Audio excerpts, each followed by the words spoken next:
My name is Ryan Harp, and this is assignment 1 for FTH 202, the revolver course at Sonoran Desert Institute. Today is June 7th of 2025. As with any time we're in the shop, safety is a must and it's our first priority. Today we don't have any live firearm in the area. If we did, we'd ensure it was clear.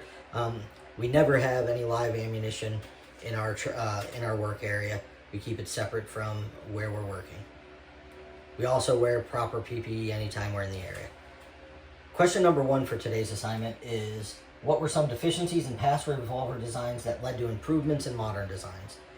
Some of these deficiencies included removing the barrel, having to remove the cylinder, single action only, a multi-piece construction, the barrel being held in place by a wedge, and a flat mainspring. Some safety concerns were that the hammer had to either rest on an empty chamber or on a space between the chambers on the cylinder.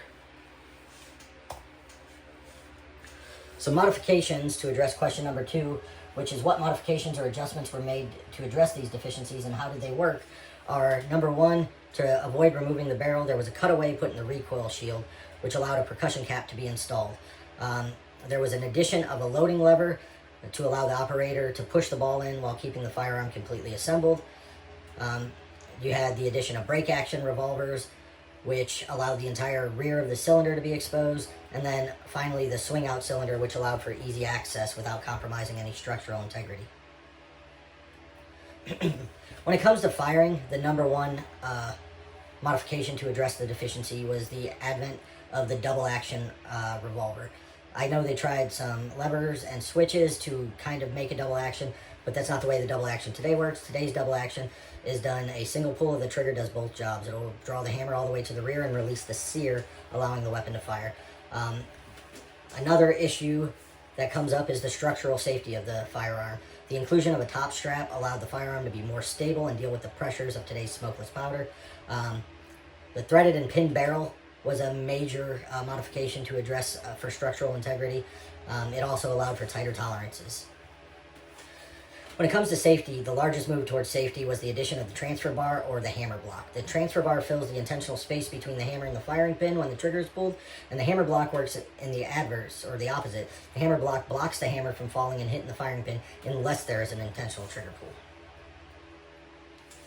So the third question for today's assignment, if I can get it back up, is, are there any deficiencies in today's revolvers and how might a gunsmith address these deficiencies?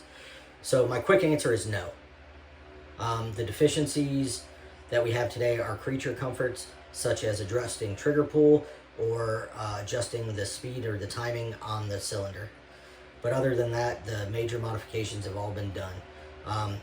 Gunsmiths can adjust these by using files to adjust the angle or adjusting the spring tension. Reference information for this assignment came from the legal definition of a revolver, the Sonoran Scholastic of 2020 written by R.K. Campbell, Gun Digest Book of the Revolver by Grant Cunningham in 2011, the FTH Module 1 Single and Double Action FTH 202 Lecture, the Sonoran Desert Institute, and Gunsmithing Pistols and Revolvers by Patrick Sweeney in 2004.